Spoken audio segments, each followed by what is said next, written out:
here, in position. Over. Roger that, 562. Sit tight. Out. I'm taking a rest. 562 out.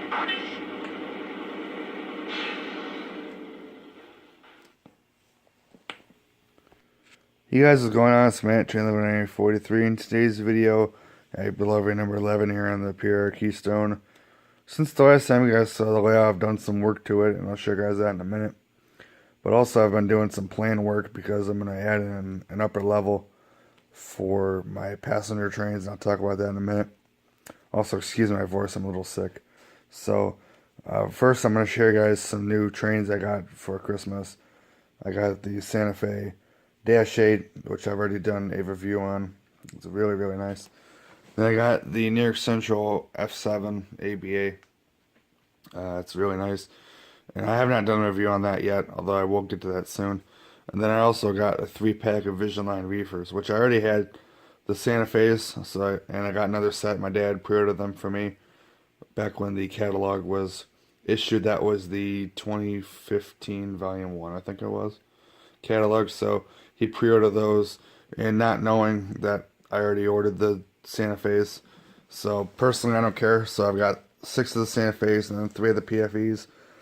I'll probably buy the Vision PFEs again, just because I like them so much. And if I could find the originals, great. If I can't, I'll just stick with the 6 of the PFEs. So I don't personally care, but that's that. So that's it for Christmas this year. So we'll see what my birthday brings. So I'm hoping to get some cool stuff. So we'll see on that. But I'm going to talk about the layout because, like I said, I've done some work. So let's go and take a look. Okay, so the first thing I did was added this track here. Now this track is a industry track, and it was my test track that I had over on my control panel here. I had a section of track that went all the way down this panel, and I used that to program engines, test them, stuff like that. So, but I moved it to over here because I want to have a power track here, because eventually I'm going to get the line-out command control crane and boom cars. I'll probably get the Union Pacific version because I found that one for pretty cheap. So I'll probably get that. And I want a track to run it on so I can activate the crane features and the hooks and the movable cab and boom and all that jazz. So I added this track here. You can see the wires. They're just hooked onto this track here. I could probably do a better job of that, but that's how it is for now. So I'll have this space over in here to play with the crane, so that way it really won't interfere with these tracks. So that'll be pretty cool there. So I'll clean up this area. I'll put maybe like some wheel sets or something like that. So that'd be pretty cool there. Now originally I thought about in here, where this heritage train is, I thought about getting the gantry crane from Lionel, but I don't think it'll fit with everything I want to do. Plus, I'm going to be kind of tight on space when I get my upper level, and I'll talk about that in a minute. But if I can fit it, I definitely would buy it because it's super neat, and I really like it a lot. So I'll probably, if I can fit it, I'll definitely buy it. So that is that. Also, I finally wired up my M&M's billboard. I've had it on this transfer station forever now, but I finally went ahead and actually connected the leads. So there we go. It's pretty cool. So now we'll talk about the upper level. Now it starts with these 2 piers right here. So how it's going to go, it's going to be sort of a dog bone-ish. So it's going to go, you're going to have the piers here. It's going to come over here. It's going to cross over these tracks here. It's going to come around. It's going to go straight down past all these buildings here. It's going to curve around, and then it's going to loop back in to connect over here. It's going to be 031 fast track because I can't fit 36. I already tried. When I was laying all this out, I couldn't fit it. So it's just going to have to be 031, which is fine because most of the passenger trains can do 031. So at least the ones that I have. So I will go with that. Now, I would like to fit a passing siding back where those cabooses are. Let me come over there so you guys can see it. I'd like to. I have no idea if it'll actually fit, but if it'll fit, I'll definitely put it in there. So it'd basically be the same thing as this. Although this one will eventually be finished. I'm going to get a command control switch and put it over there so I can actually bring the train in. So, and then the passing siding will come back here. Then they'll join back onto the main line, probably right about here. So that's that. Now, another thing I want to get, if I can fit it, I have no idea if I actually can, but I want to get the car shop from Lionel, the new one that they're coming out with. If I can fit that in this space, I'll definitely buy it and use it. It would go where the hobby shop and the scenery and the water tower are. No, I might keep the water tower, I don't know. But that's that. So if I can fit it, I will. But that's going to be what this section is going to be like. And the upper level, like I said, it's mainly going to be for passenger trains. Right now, I don't have anything really I can run on it, which is okay, so I don't even have it built yet. But for now, I'll probably run my California Zephyr train. I got the 4 passenger cars plus the F units. So I may do that. We'll see. But I want to get the Aero train from MTH. I want to get the MU cars if I can ever find them. I'd like the ones from Lionel. The problem is that they are so expensive. It's not even funny. So I may try to get those. If I can't, that's okay. But that is that. So we'll just have to see.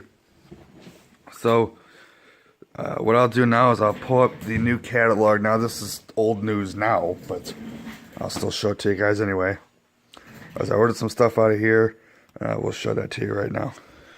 Okay, so the first thing I ordered, actually the only thing I've ordered so far, is this New York Ontario Western NW2. So I really like this engine. So it's a local name for me that's not defunct, but it's local name. So kind of picked that up. That's pretty cool. So that's on order and I already paid for it. So now I just got to wait for it to come in. If I like it enough, I'll definitely get the Pennsylvania. I thought about getting the Pennsylvania first, but then when I saw the New York Ontario version, I was like, okay, fine, I'll get that. So I eventually will probably get that one as well. So that's the only thing I've ordered, but there's some other stuff I like in here. I thought about ordering the Lion Scale cars. I was going to get the NS 6-pack of box cars. I still may. And then I want to get the Alaska 9-panel hoppers. Those have already shipped. And I'm eventually probably going to get those. I'll get those to go with my GP38 right there. Dave, he talks about that engine all the time. He loves it. Every time I film it, he goes crazy. So, there you go, Dave. I know how much you love that thing. So, yeah, it's really cool. So, I don't have any cars for it, so I'll probably get those to go with that. And then that is that for the Lion Scale stuff. Although there is the Norfolk Southern rotary gondolas.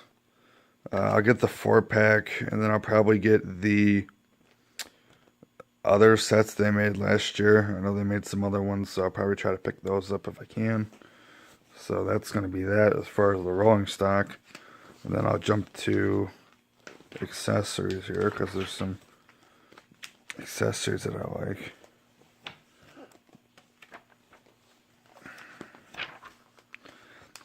These I do like, the command control tie ejector cars. They would go in the car shop if I ever decide to get it. So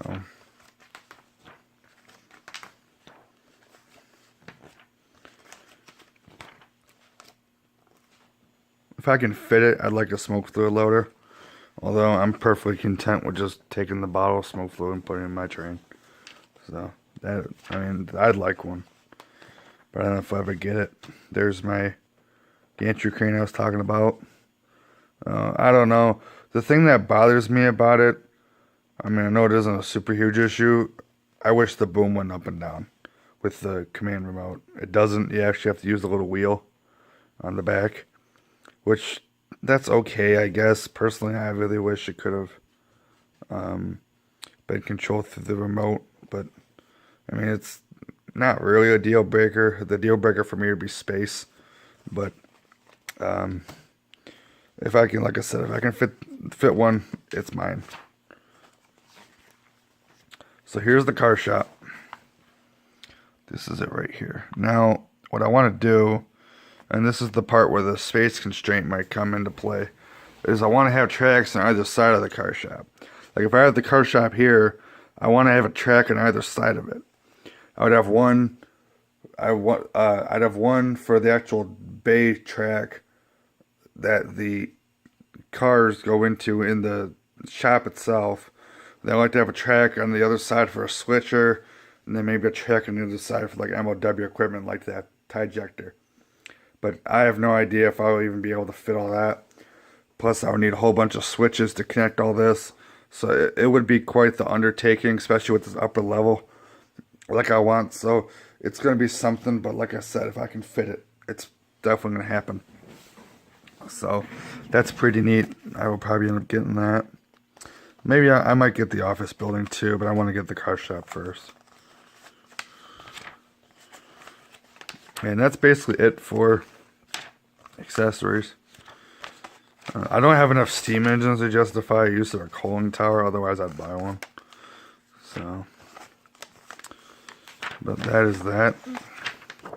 That's all that's in this catalog. So, right now the main focus is going to be that upper level track.